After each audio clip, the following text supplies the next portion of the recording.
Buenas tardes a todos. Antes de comenzar, podemos utilizar este momento para pensar quién de nosotros ha revisado su teléfono en los últimos 15 minutos, en los últimos 5. Me produce una curiosidad profunda mezclada con una inquietud que he tratado de nombrar durante meses, porque yo también lo hice. El teléfono se ha convertido en una extensión de nuestro cuerpo, un apéndice digital que vibra, notifica y demanda.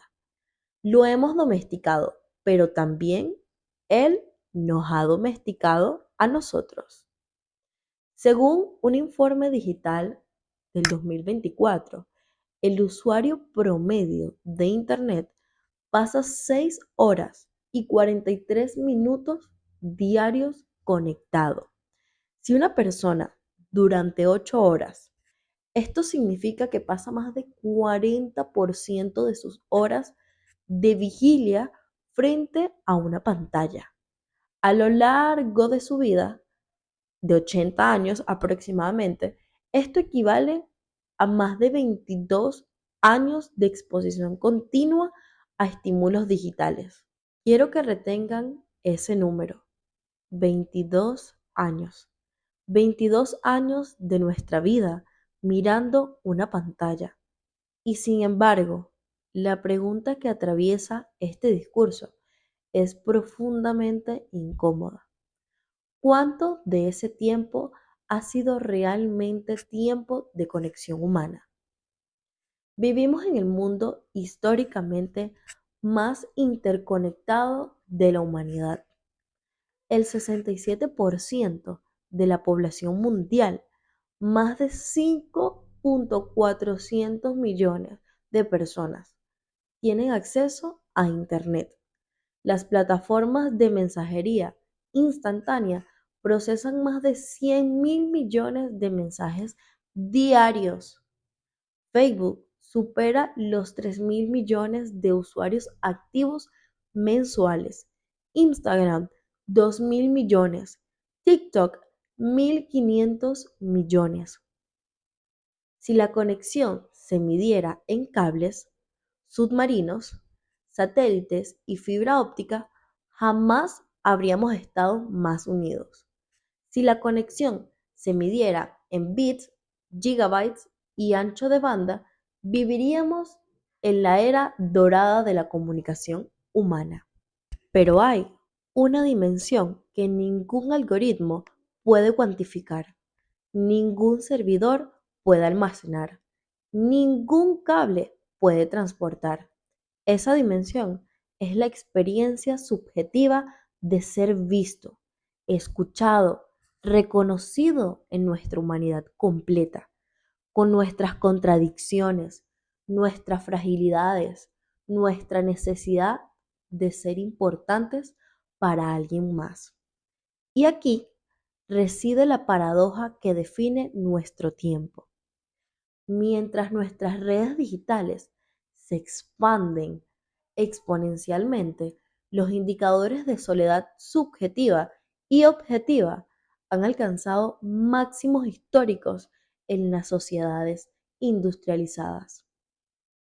La Organización Mundial de la Salud declaró en 2023 la soledad como una amenaza crítica para la salud pública. Nuestros abuelos tenían la soledad del aislamiento físico. Nosotros hemos descubierto una forma más sofisticada y cruel, la soledad en medio de la multitud virtual, el silencio que grita desde una pantalla iluminada.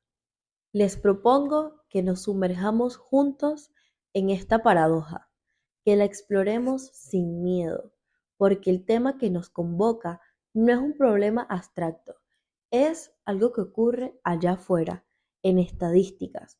Es una herida que muchos de nosotros llevamos en el pecho, a veces sin nombrarla, a veces sin siquiera saber que está ahí. Les confieso que preparar este discurso ha sido un proceso transformador.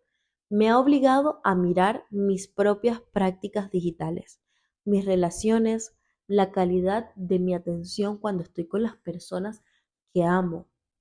Y no siempre me ha gustado lo que ha encontrado. Pero esa incomodidad es el primer paso hacia algo mejor. Es posible estar físicamente solo y no sentirse solo. El ermitaño que ha elegido su ritmo, el escritor que también necesita silencio. Es posible. Y esto es lo trágico, estar rodeado de personas y experimentar una soledad devastadora. El ejecutivo en una sala de juntas, la celebridad entre sus fans, el estudiante en una fiesta universitaria. ¿Cuántos de ustedes han experimentado esa variante particular de soledad? Esa sensación de ser visible pero no visto, de estar presente pero no ser reconocido. La Organización Mundial de la Salud, en el 2023, estableció la Comisión sobre Conexión Social, un hito institucional que equipara la soledad con el tabaquismo, la obesidad y la crisis climática como prioridades sanitarias globales. El comunicado fue inequívoco: altos niveles de aislamiento social y soledad se asocian en un riesgo de un 26% mayor de muerte prematura. Para contextualizar, fumar 15 cigarrillos diarios aumenta el riesgo de muerte prematura en aproximadamente un 30%. La soledad crónica, por tanto, es casi tan letal como un tabaquismo activo.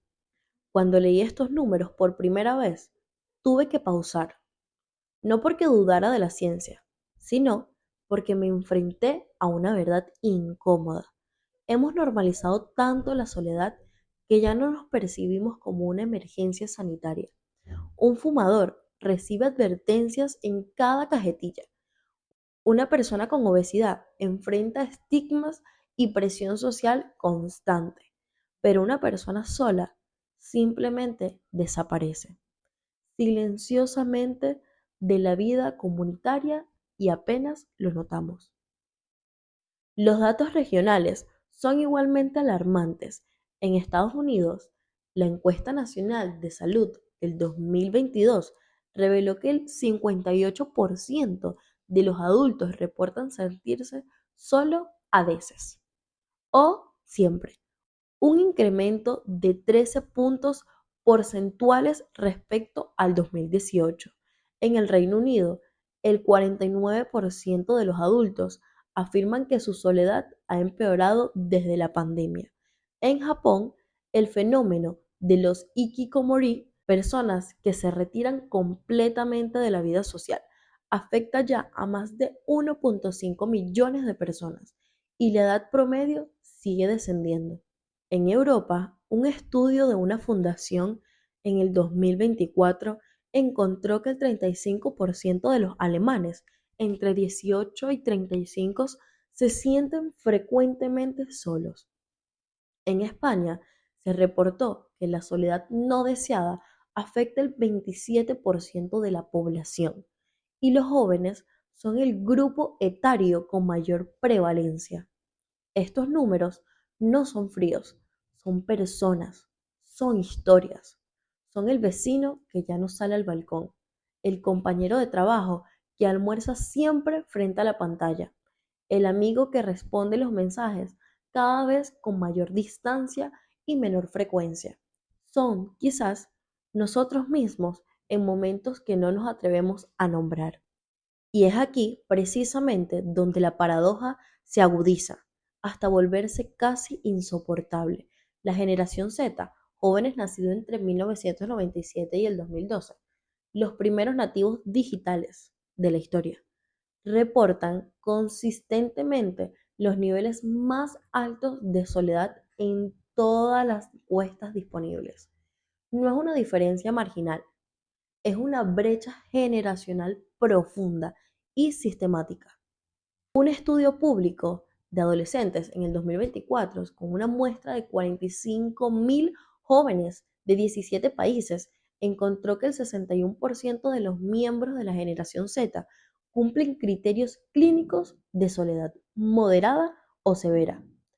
En comparación con los millennials, alcanzaban un 45%, la generación X un 35% y los baby boomers el 25%. Es decir, los jóvenes de hoy tienen más del doble de probabilidades de sufrir de soledad crónica que sus abuelos. Ahora examinemos la contradicción. El mismo estudio reporta que estos jóvenes tienen en promedio 350 conexiones en redes sociales. 350. Sí, retrocedemos 3 décadas. El círculo social promedio de un joven de 20 años era de aproximadamente 15 a 20 personas con las que interactuaba regularmente y quizás 3 a 5 amigos íntimos. Hoy la red es de 20 veces más grande, pero la intimidad se ha evaporado. El 45% de estos jóvenes afirman no tener un confidente real, alguien con quien compartir su vulnerabilidad sin filtros, sus miedos inconfesables, sus sueños más ridículos, alguien que los llame por teléfono no para coordinar una tarea o para pedir un favor, sino para simplemente preguntar ¿cómo estás? Y esperar una respuesta sincera. Tienen 350 ventanas al mundo, pero ninguna puerta trasera donde guardarse. Tienen 350 altavoces, pero ningún oído atento. Han construido redes tan amplias como superficies, cables que atraviesan océanos, pero no logran transmitir el calor de una voz, la calidez de un silencio compartido. Que salgamos de aquí, no solo con más información, sino con más determinación para construir puentes donde hoy hay pantallas y encuentros donde hoy hay algoritmos. Que salgamos de aquí, sobre todo con más esperanza, que nuestra capacidad colectiva de reconectarnos. Gracias.